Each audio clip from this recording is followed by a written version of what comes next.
खुलुमबाय। गोजोन बेलासिनि बयनिसिमबो गोजोननाय जासिहरनाय थाबाय। नोंथांमोननि थाखाय मोननैसो गोदान खौरां लानानै फैलायबाय। अन्नानै चेनेलखौ दासिमबो साबस्क्राइब खालामाखैबा साबस्क्राइब खालाम। दानिया फै जोङो गाहाय रादाबाव। मैया दुलाराय बर' फरायसा आफादनि फोसावनाय बायदिनो दिनैहाय क'क्राझार कमार्स कलेजनि अडिट'रियामावहाय NDFB आरो BTR गोरोबथानि दफाफोरखौ लानानै जर'खा मेल लानाय जादों।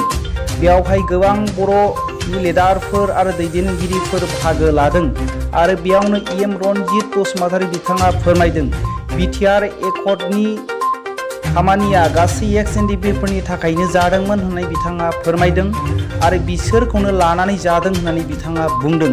दिनैहाय NDFB फोरनो 4300 सुबुंनो रिलिभेटेड होनाय खालामनाय जाबाय होननानै बिथाङा बुंदों आरो गासै 5500 फि ग्रुपजों लोगोसे दंबावो होननानै बिथाङा बुंदों आरो आसामाव गासै 74 सुबुङा जेल जानानै दङ आरो भुटानाव 2 सुबुङा जेल जानानै दङ होननानै बिथाङा बुंदों। जानानै थानाय गासै NDFB फोरनि थाखाय भारत सरकार आरो आसाम सरकारजों सावरायगासिनो दङ, मोजां रिजाल्ट मोनगासिनो दङ होननानै बिथाङा बुंदों आरो रावबो बेवहाय राजनितिक लाब-लाबानि थाखाय बुंनो नाङा, बरंस माब्रै बखनांगौ आरो माब्रैहाय BTRनि गोरोबथाखौ मावफुंलांनांगौ एडभाइस होनांगौसो होननानै बिथाङा बुंदों।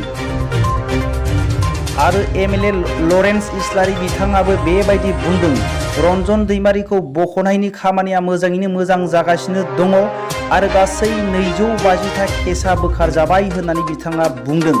रन्जन दैमारिखौ मोजांनि थाखाय चिरां जिल्लानि चिरां गेस्ट हाउसाव लाबोनो नागिरदोंमोन, नाथाय गोबां एगेन्स्ट पलिटिकेल हानजाफोरनि दावराव दावसि बुंनायावहाय बेखौ मावफुंनो हानाय जायाखै होननानै बिथाङा फोरमायदों। दुलाराय बर' फरायसा आफादनि आफादगिरि दिपेन बर' बिथाङाबो बुंदों BTR गोरोबथानि दफाफोरा 90% जोबनानै थांबाय होननानै बिथाङा बुंदों आरो जेलाव जोबजानानै थानाय गासै NDFB फोरखौ बखनायनि खामानिया मोजाङैनो मोजां जागासिनो दङ आरो NDFB फोरखौ थगायनानै लिंहरनानै जेलाव सोनायाबो दिनै जानाय नंला होननानै बिथाङा बुंदों। मानो होनोब्ला बिथाङा आसाम सरकार आरो BTR सरकार आरो पुलिस बिफानजों सावरायबाय होननानै बिथाङा बुंदों आरो बेजों लोगोसे दा BTR ओनसोलावहाय जानाय गासै जे दावराव दावसि केल'फोरा जे खालामगासिनो दङ बिनि सायावबो बिथाङा बुंदों आरो बिथाङा बेबायदि बुंदों, सान्थि सुक्तिनि थाखाय बिथांमोना मा हास्थायदों सरकारजों फैनानै सावरायफै होननानै बिथाङा बुंदों आरो बिथाङा फोरमायबावदों दि CBI आरो NIA जे नटिस हरगासिनो दङ बे नर्माल केससो होननानै बिथाङा बुंदों।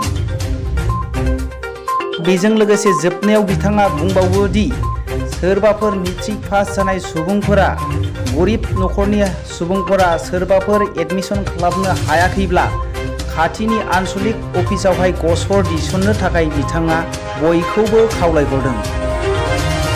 मोनसे बर' हारिनि थाखाय गोजोनथाव खौरां। आरोबाव बर' हारिनि थाखाय मोनसे बर' हारिनि सिनायथिनि थाखाय मुंदांखा जानायनि लामायाव दङ। क'क्राझार जिल्लानि तितागुरि भावरागोजा ओनसोलावहाय थानाय जोहोलाव दैमालु फार्मार्स क्लाबा एम्फौ फिसिनाय आरो इन्दि लुनायावहाय मुंदांखा जानो हाबाय। बिथांमोनहा गोबां खस्थ' आरो नाजानायनि गेजेरजों दिनै बे फरजादाव फैनो हाबाय। बेखौनो बिथांमोनहा दिनै फोरमायदों। सेरिकालचारनि अननायावहाय 22 फुट गुवार 100 फुट गोलाव न'खौ बिथांमोनहा लुफुंनो हानाय जाबाय दान मोननैनि सिगांनो। बेखौ बेखेवनो थाखाय सेन्ट्रेल मुगायारि रिसार्चनि ट्रेनिं इन्स्टिटिउटनि जरहाट आसामनि डाइरेक्टर डक्टर PM बिजया कुमारिया आखाइजों बेखेवनानै होफैदों आरो बेयावहाय गोबां सेरिकालचारनि अफिसारफ्रा लोगो लाफैदों होननानै जोङो मिथिनो मोननाय जायो।